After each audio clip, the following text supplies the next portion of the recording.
j'ai dormi à 3h51 minutes, 38 secondes. Dieu m'a parlé, il a dit que il faut qu'on aille prendre un café. Mon frère, est-ce que vraiment il faut engager Dieu pour aller prendre un café avec quelqu'un? Alléluia. Est-ce que vous comprenez ça? Amen. Écoutez, tu ne peux pas compliquer ta vie chrétienne, n'est-ce pas? Parce que tu as un désir quelconque dans ton cœur que tu veux satisfaire. J'ai vu des gens qui ont quitté l'église. Il y a une sœur un jour qui avait dit, en tout cas prophète, c'était au mois d'avril. Moi vraiment, si jusqu'au fin décembre le mari ne vient pas, j'abandonne la vie chrétienne. J'ai dit, ma sœur, prépare-toi déjà d'abandonner parce qu'il ne viendra pas. Oh non, mais Dieu, je dis, mais oui, il est compatissant, plein d'amour. Mais si tu lui donnes une condition comme ça, il va te laisser. Décembre aussi, j'ai cherché le numéro, elle a changé le numéro. J'ai compris que le mari n'était pas venu.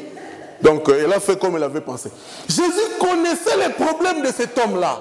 Je t'annonce encore une deuxième nouvelle. Si tu veux vivre heureux dans ta vie, ne parle pas aux gens de tes problèmes. Reste tranquille, dis tes problèmes à Dieu. Je disais hier à ma belle-sœur, écoute, moi quand je n'ai rien, je ne dis pas aux gens que je n'ai rien. Ma souffrance, c'est quand je prie à mon Dieu. Mes défauts, c'est quand je prie à mon Dieu. Mes péchés, c'est quand je confesse auprès de Dieu. C'est-à-dire, moi quand je fais la confession, je ne veux pas qu'on entende ma voix parce que je confesse. Ah oui. C'est-à-dire, quand je suis devant Dieu, Seigneur, je suis Moutupamba. C'est-à-dire, je suis rien. Seigneur, moi, un simple instrument. Mais quand je suis devant le diable, non, là, j'agis comme le lion de la tribu de Juda est à moi. Là, je ne blague pas. Alors, il ne faut pas montrer... Les mangous en français. Il ne faut pas montrer... Il ne faut pas grimacer Dieu. Il y a des choses dans leur prière, ils grimacent Dieu. Hein? Ça fait, excusez-moi, il y a une attitude de chrétien que je n'aime pas, que je déteste. C'est-à-dire, il vous fait voir qu'il est saint. Si tu dis bonjour frère, oui, bonjour mon frère. Comment ça va? Oui, mon frère, par la grâce.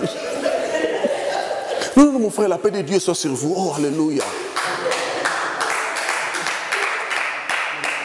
Frère, est-ce que ça va? Tu étais, ma soeur, tu étais à l'église? Oui, j'étais à l'église, c'était formidable. Oh, Seigneur. Mais 3 mois après, nous, la sœur Roland grossée. Mais cette sœur-là qui parlait comme un ange. Non, bien aimé, ne soyez pas un chrétien d'apparence. Faire voir aux gens que tu es saint. Excusez-moi. Il y a un pasteur qui est entré dans la maison d'un membre de son église, d'une sœur de son église. Alors, le frère ou le mari de la sœur jouait la musique mondaine à la télévision. Le pasteur est entré fâché dans la maison d'autrui. Le pasteur était très énervé. Il entre et il s'assoit. Le frère là, il regardait la télé, hein, la musique du monde. Oui, pasteur, vous allez boire quelque chose? Non. Pasteur, du thé? Pasteur, peut-être du jus? Mais papa, il y a un problème. Vous ne voyez pas que le ouin de l'éternel est ici, vous jouez dans cette musique. Qu'est-ce que ça a à voir vraiment? Qu'est-ce que ça a à voir? Tu n'es pas de ta maison. Alors, il y a des gens qui se sont créés des apparences comme ça. En réalité, ce sont des grands pécheurs, excusez-moi. Vous allez apprendre qu'il a fait ceci en Hollande, il a fait ceci en Guadeloupe, il a fait ceci en Indonésie. Vous serez surpris qu'il a même été en Chine. Les Chinois même l'ont rejeté. Cet homme-là, Jésus connaissait son cœur, il connaissait son problème. Bien aimé, ne nous viens pas avec des apparences de la sainteté. C'est comme si tu étais plus saint que le frère Bakanja ou plus saint que la sœur Anouarit. Non, du tout. Nous voulons te voir travailler dans l'œuvre de Dieu pour qu'on confirme qui tu es. Amen. Dans les choses de Dieu, moi je ne vais pas vite. Écoutez, si tu viens dire que tu es joueur, comment on peut vérifier que tu es joueur, footballeur? Ah ben oui, on te donne d'abord le ballon, on te donne des bottines. Regarde là, tu es à gauche, tu es à droite. Prends des bottines, va jouer au football. Après, tu sais, moi j'étais joueur à FC Bilombe. Vous savez, David a dit au roi Saoul, je vais aller tuer Goliath. Vous savez ce que Saoul a fait? Saoul a dit, si je pose beaucoup de questions à ces petits, il n'aura pas de réponse. Il dit, petit, tu vas aller combattre Saoul? Oui, contre Goliath. Saoul a dit, ok, d'accord. Saoul est allé dans sa chambre, il a tenue militaire. Vous m'entendez? Parce que Saoul savait, tu ne peux pas le combattre comme ça. Non, il prend la tenue, il lui donne. Il prend la flèche, la cuirasse, il lui donne. David, il lui met la tenue. Un pas, deux pas. Il a dit, mon Seigneur, en tout cas, moi, je ne suis pas habitué à ça. Voilà un homme sincère. N'est-ce pas? Il ne faut pas débarquer quelque part, tu nous fais voir que tu es riche. Je viens de l'Angleterre. J'ai 18 voitures. De toute façon, vous n'allez pas vérifier. Est-ce que vous comprenez? Il y a des gens, quand ils débarquent dans un endroit, ils veulent vous convaincre que lui, il est danger. Vous savez, moi, non. J'ai 1682 églises. Moi, j'ai même une église en Indonésie. Cet homme, Jésus lui dit, veux-tu être guéri? Il dit, Seigneur, je n'ai personne. Écoutez une bonne nouvelle. Aujourd'hui, je vais te dire pourquoi il n'y a personne pour t'aider dans ta vie. Dieu permet que les gens ne puissent pas t'aider pour qu'il soit lui-même le seul à venir te soutenir.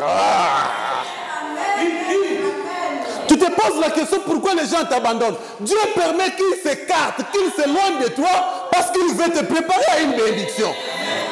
Écoutez une révélation. Abraham est sorti de sa maison. Il dit à sa femme, je vais aller faire un sacrifice à Dieu. Il prend Isaac, il prend les serviteurs, ils ont marché pendant 3 jours. La Bible dit le 3e jour, le matin, Abraham a levé les yeux. Il a vu les lieux de loin. C'est ce que la Bible dit. Abraham leva les yeux et vit les lieux de loin. Lui a vu les lieux, mais les serviteurs n'ont pas vu. Il a dit, vous serviteurs, restez ici. Moi et l'enfant, nous allons avancer pour l'adorer. Un grand homme comme Abraham ne pouvait jamais se séparer des serviteurs parce qu'il ne faisait rien, ce sont les serviteurs qui faisaient tout.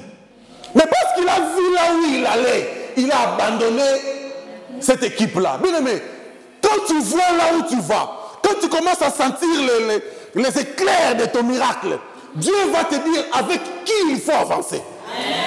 Vous n'entendez pas ça bien? Vous savez, parfois il y a des gens que toi-même tu considères comme ta force. C'est comme disait un feu président au Congo, c'est-à-dire j'ai même mon espoir au béret vert. Mais il est parti sans béret vert. Ne compte pas sur quelqu'un. Je dis ne compte pas sur quelqu'un. Même ton père ne compte pas sur lui. Abraham a dit restez ici parce qu'il a vu les lieux. Il y a des gens qui aiment se faire accompagner. Sœur Mado se faisait accompagner pour aller voir son fiancé. Un jour, elle était surprise que c'est cet ami-là qui l'accompagnait qu'on a amené en Europe. Voyez les démons. Les amis du Congo, non, ils ne sont pas des démons. C'est plutôt toi qui es démon. Parce que tu voulais te faire accompagner.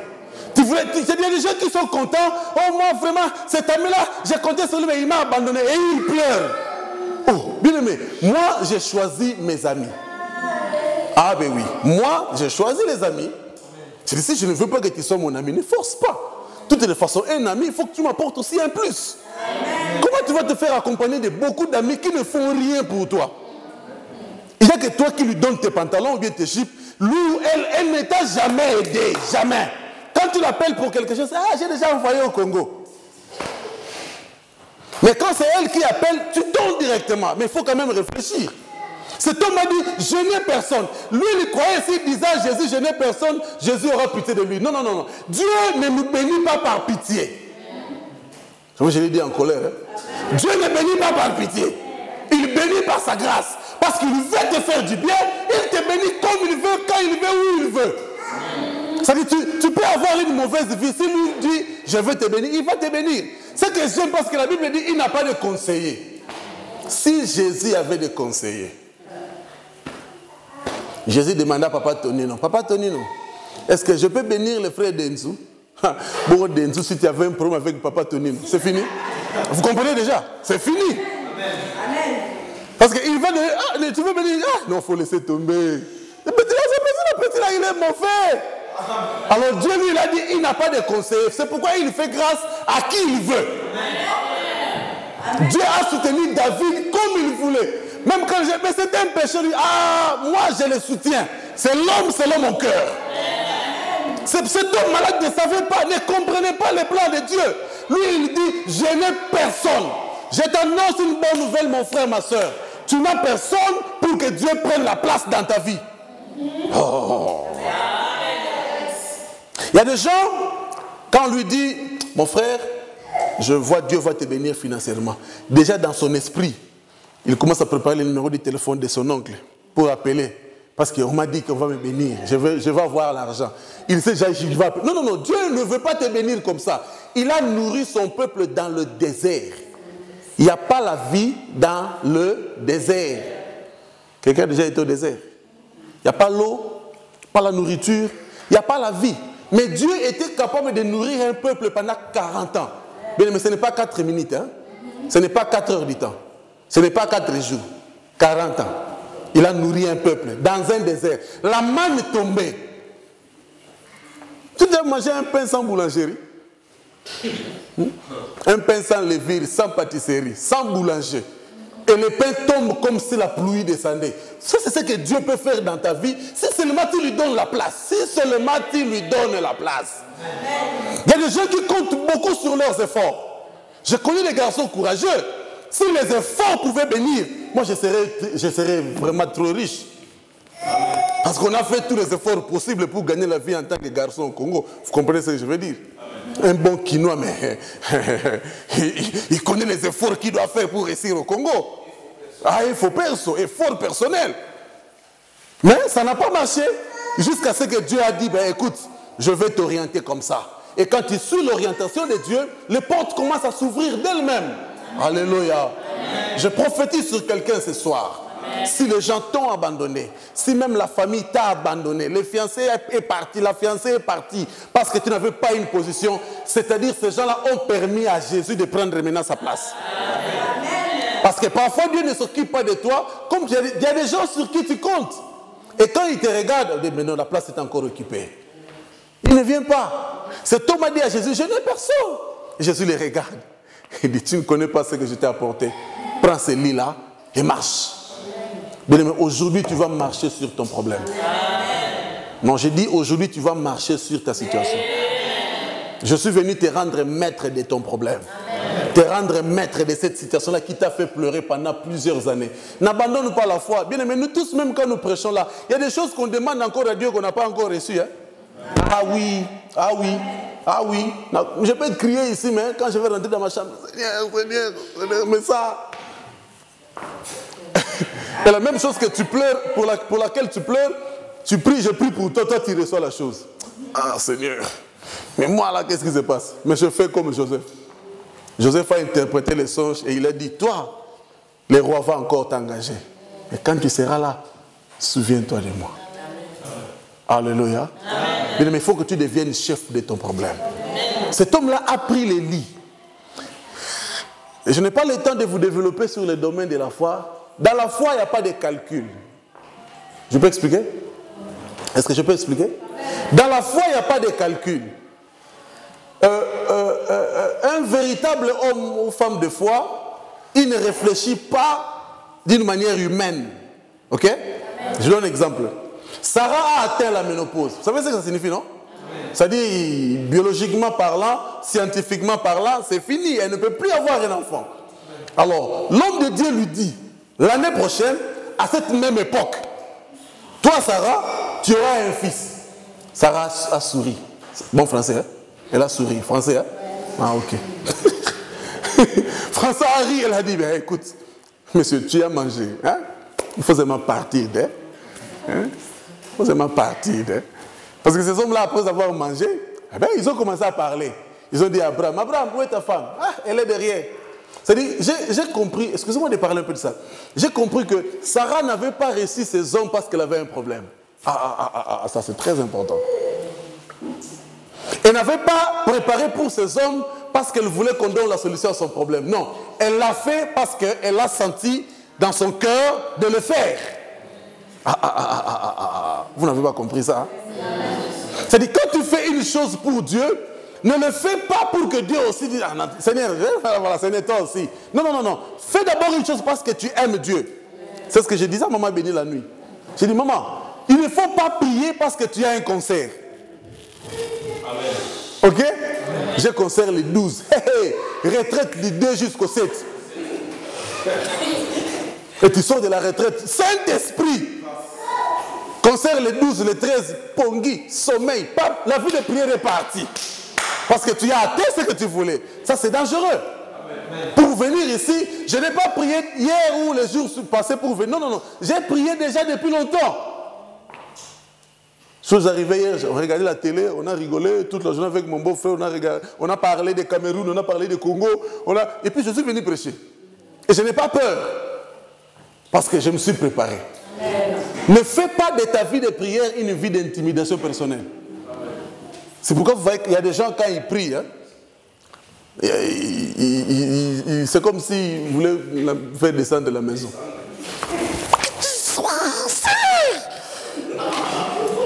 C'est comme des karatékas. Seigneur, c'est Jésus. Jésus n'a pas peur de toi quand tu fais ça. Rien du tout. Même les démons ne tremblent même pas. Ils sont là, ils te regardent. Voilà pourquoi après le karaté, tout ça, le judo, les démons sont là. Et ils t'attaquent directement même. Alléluia. Bien, mais tu dois comprendre la puissance de Dieu qui habite en toi.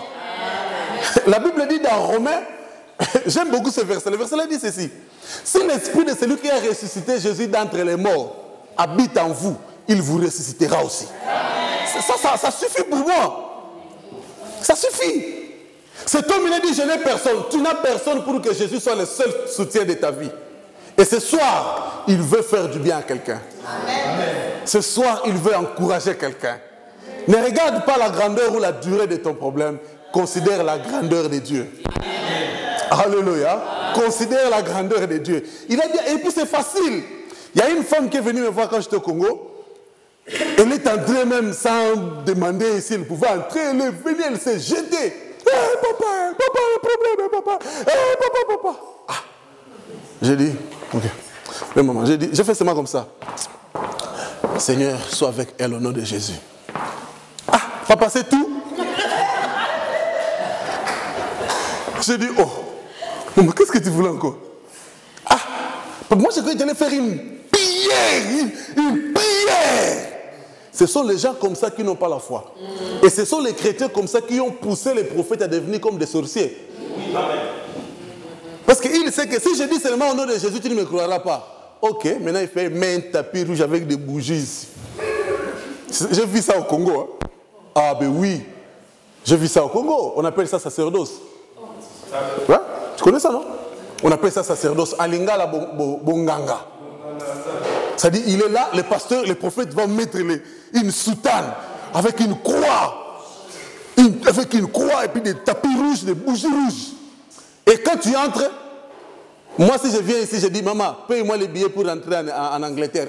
Lui démet l'argent. Mais là-bas, les gens donnent des $500 là-bas. Avant d'entrer, offrande de consultation prophétique. Et puis le tarif est écrit là-bas, $375. Ah ben oui, les gens donnent. Et puis il va s'asseoir là-bas. Lui aussi les prophètes. Comme le tatam du coude. Et puis la soeur va dire, j'ai senti l'onction quand... Quelle onction? Dis, la chair de poule, ce n'est pas l'onction. On ne vous confonde pas. La chair de poule, ce n'est pas le Saint-Esprit. Ce n'est pas le Saint-Esprit. Et puis crier, ce n'est pas l'onction. Faire des grimaces, ce n'est pas le miracle. Tomber aussi, ce n'est pas la guérison. L'huile, ce n'est pas l'onction. Moi, je travaille avec des Nigériens. Ils ne sont pas ici. Hein. Un pasteur nigérien, il y a toujours une bouteille d'huile dans son sac. Ou bien dans le coffre de sa voiture. Les zangs ratés. Quand tu demandes la prière, il te regarde et puis directement. Jesus Christ. Et puis, il y a des chrétiens mal affermis qui aiment ça. Hein. C'est-à-dire, quand on n'a pas fait de grimaces, il n'y avait pas l'onction à l'église parce que le pasteur n'a pas sauté. Ce pasteur-là, il parle calmement. Moi, j'aime les ngouillards. Cet homme, Jésus n'a rien dit. Jésus lui a dit, prends ton lit et fais quoi? Marche. Bien aimé, aujourd'hui, c'est dans le calme que Dieu va te guérir. Alléluia. Amen. Dieu va changer ta vie et ton témoignage sera très grand. Si tu crois, ça dit Amen bien. Amen. Écoutez une dernière révélation, comme ça on va terminer. La Bible dit ceci. Merci. La Bible dit ceci. Moi, quand j'enlève ma Bible là-bas, je sais que je dois terminer maintenant. Si je dis j'ai terminé, que la Bible est encore là, ne me croyez pas. Ma femme, parfois, qu'est-ce qu'elle fait? Quand je dis 2 fois, je vais terminer, elle envoie le protocole. Allez prendre la Bible. Comme ça, elle sait que je vais terminer. Tout le monde qui était guéri dans cette piscine, même quand il n'avait pas dit, on savait qu'il était guéri. Vous connaissez les signes? Quels étaient les signes? Quand quelqu'un se jette dans l'eau, il est mouillé. Et quand quelqu'un était mouillé, quand il va passer sur la rue, on sait que, comme il traverse cette rue, certainement, il venait de se jeter dans la piscine. Pour la première fois, un homme est sorti de cet endroit guéri, mais à sec. Il ça sonne bien. Avec des habits secs, mais guéris. Je dis bien, secs, mais guéris. Dieu veut faire un miracle dans ta vie. Dieu ne va pas agir dans ta vie comme il a agi chez l'autre. Non, non, non, non, non, non, non, non. Je vais danser comme David, ce n'est pas correct. Dieu ne te bénira pas comme David, Dieu te bénira plus que David. Amen. Je vais être béni comme le prophète Baïs. Non, non, non, Dieu veut te bénir plus que ça. Amen. Pour la première fois, un homme sort de cet endroit-là de Bethesda avec des habits secs, mais guéris. Amen. Alléluia. Amen. S'il lui a fait des sacrifices pour qu'il soit guéri, toi tu n'en feras pas. Amen. Et je prophétise sur toi. Ce qu'eux ont fait pendant 10 ans, tu le feras dans un mois. Amen. Ce qu'eux ont fait pendant des années, tu le feras en un jour. Amen. Dieu est capable de le faire pour toi. Amen. Alléluia. Amen. Et je crois que si tu acceptes cette parole, quelque chose de nouveau entrera dans ta vie. Amen. Dieu veut te faire du bien. Il connaît ton problème. Il y a des gens qui ont un visage serré, ils sont devenus colériques parce qu'ils ont un problème. Ton problème n'a fait que 2 jours. 38. Hein, maman, tu entends? 38, c'est 3 et 0. Je ne sais pas combien d'anniversaires il a fêté là-bas. 38 ans, un doyen de la souffrance. Mais un seul jour a suffi pour que sa vie change. Amen. Alléluia. Amen. Même si tu as beaucoup marché, tu as cherché le papier partout.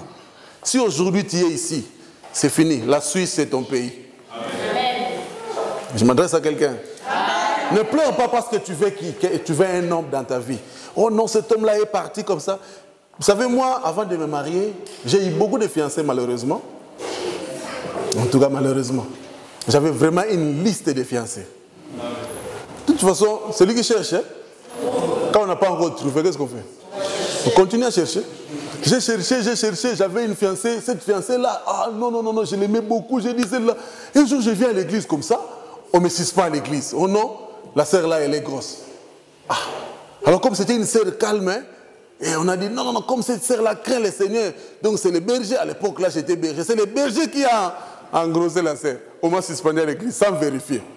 Après 3 mois, on a compris que c'est le photographe qui était au coin, qui était responsable. Alors dites-moi maintenant, parce que je vais continuer? Non, j'ai arrêté. Et plusieurs fois j'ai arrêté. Mais le jour où Dieu a planifié quelque chose pour moi, il a mis fin au problème de chercher. J'ai trouvé aujourd'hui père de 3 enfants. Les 3 belles filles de l'Angleterre, ce sont mes enfants. Donc, si vous voulez trouver une jolie fille en Angleterre, il faut venir chez moi. Oui, je suis le seul garçon dans ma maison. Il n'y a que des filles, 3 jolies filles, je vous dis, je les manque beaucoup. Oh Joyce, que Dieu vous bénisse là où vous êtes, mes enfants. Non, non, non, 3 filles. Voilà, c'est de tous les temps, de tous les jours. Dieu veut te faire du bien ce soir. Je sens que Dieu veut faire du bien à quelqu'un. Tu ne vas pas forcer. Alléluia. Aujourd'hui, j'assume une grande responsabilité dans le ministère que je ne pouvais jamais imaginer de moi-même. Je ne l'ai pas forcé. Alléluia. Ce que tu reçois, je vais vous expliquer. Qu'est-ce que signifie la grâce? Vous parlez français mieux que moi. C'est une faveur imméritée. Hein? Mon français est correct. Hein? C'est-à-dire une chose pour laquelle tu ne t'es pas battu. C'est venu comme ça. Tu n'as pas forcé. Un conseil dans la vie. Quand tu fais une chose, il y a trop de blocages. Il faut arrêter. Qu'est-ce que j'ai dit? Il faut faire quoi? Il faut arrêter. Il y a une église qui a dit aux gens, quand tu sens que ça freine, c'est qu'il faut combattre. C'est une erreur. Comment tu vas combattre pour une chose que tu ne vois pas, que tu ne connais même pas? Tu vas passer beaucoup de temps à combattre. Moi, j'ai remarqué une chose. Dans ma vie chrétienne, il y a des choses que je reçois que je n'ai pas demandé. Ça vous arrive? Entre nous, ça vous arrive? Tu n'as pas demandé, mais c'est arrivé. Alors, qu'est-ce que moi je fais? Je bénis Dieu pour les choses qu'il a fait sans que je demande. Alors, quand j'ai une chose, je m'arrange pour ne pas le dire. Parce que je sais que Dieu va me répondre même quand je ne demande pas. J'ai un problème, non, je fais semblant comme le problème n'existait pas. Je sais que Dieu va s'occuper de ces problèmes-là. Dieu veut intervenir dans la vie de quelqu'un ce soir. Si tu es le seul qui est resté vivant dans ta famille, je t'annonce une bonne nouvelle, que Jésus est avec toi. Amen. Il a fallu que tu restes seul pour qu'il te visite tranquillement. Abraham a abandonné son équipe. Il y a des gens que tu dois abandonner dans la vie. Ça te choque, hein? Il y a des gens, je le répète avec force, il y a des amis, hein, mes amis. Amen. Il y a des frères que vous devez abandonner dans la vie. Amen. Un ami qui n'apporte rien pour toi, il faut le laisser, ce n'est pas un ami. Amen. Ah, ça, je vous dis la vérité. Et un ami qui t'encourage à faire le mal, il faut le laisser, ce n'est pas un ami. Amen. Tu es avec lui, il y a une fille qui passe, il dit, ah, une belle fille, hein? On peut la prendre. Hein? Un ami qui t'encourage comme ça, mais il vient chez toi, il salue ta femme, ce n'est pas un ami. Amen. Il faut le laisser. Et toi aussi, ah, mon ami, je ne t'ai pas vu, hein? Moi quand je ne te vois pas, ça ne va pas. Qu'est-ce que c'est? Dieu veut que tu sois seul pour qu'il te soutienne. Amen. Il y a beaucoup d'exemples dans la Bible de gens qui sont restés dans la solitude et Dieu les a visités sérieusement dans la solitude. Nous lisons le livre d'Apocalypse aujourd'hui. Jean est resté loin dans l'île de Patmos et Dieu l'a parlé. Daniel, les gens étaient isolés et Dieu les avait visités. Dieu veut te visiter ce soir. Ne te fais pas entourer par des gens. Ne te fais pas entourer par des idées. Alléluia. Oh non, si moi j'étais aux États-Unis, j'allais réussir la vie. Bien aimé, si Dieu a permis que tu arrives en Europe, tu dois gagner la vie. Après l'Europe, il n'y a pas où aller. Ça s'arrête ici. On est venu ici. Donc si tu ne prends pas, si tu ne gagnes pas ici, il n'y a pas une autre porte à franchir. C'est la dernière dans la vie. On attend seulement le ciel. Alléluia. Ne vois pas ton problème. Jésus, si tu fais une rencontre avec lui, il s'en fout de ton problème. Ça fait cet homme, il est parmi les gens qui ont été visités sans cure d'âme, sans enfermissement, sans confession, sans chasser les démons, mais ils ont été visités par Dieu. Alors, il faut éviter les formules. D'accord? Ce n'est pas pourquoi ça m'arrive de le dire. Il faut éviter les formules. Qu'on te dise, non, pour tel problème, il faut gêner 31 jours. Pour tel autre problème, il faut gêner 18 jours. Pour ce problème, il faut gêner 40 jours. Ça ne vaut pas la peine. Alléluia. Un jour, les disciples chassaient un démon. Le démon a parlé. Le démon a dit, je connais Jésus. Je connais Paul. Vous, qui êtes-vous? Ben là, pas. Vous, qui êtes-vous? Ce n'est pas le fait de beaucoup crier, de beaucoup faire des grimaces que Dieu va intervenir. Aujourd'hui, c'est facile. Prends seulement ton lit et marche. Amen. Deviens maître de ta situation, de ton problème. Domine sur ces problèmes-là. Alléluia. Monte sur ces problèmes-là qui te faisaient souffrir. C'est-à-dire, quand il t'arrive d'avoir des soucis, il faut dire, Seigneur, les soucis arrivent. Je les chasse au nom de Jésus. Il y a même des efforts personnels que tu peux faire pour dominer sur les problèmes. Il y a des gens qui ont perdu leur santé à cause des pensées. Ils réfléchissent beaucoup. Tu vas beaucoup réfléchir. Et ce que moi je déteste dans les réflexions, juste après les réflexions, les problèmes deviennent de plus en plus graves. Même les gens qui se sont dit, non, non, laisse-moi boire. Hein, je veux boire parce que j'ai des problèmes. Tu vas boire, ok. Juste après avoir terminé, tu vas aller dormir. Quand tu vas te réveiller, les problèmes t'attendaient, ils sont là. Il dit, papa, nous sommes encore là, on t'attendait, que tu te réveilles. Alléluia. Amen. Dieu veut te faire du bien. Est-ce que tu peux te lever, s'il te plaît?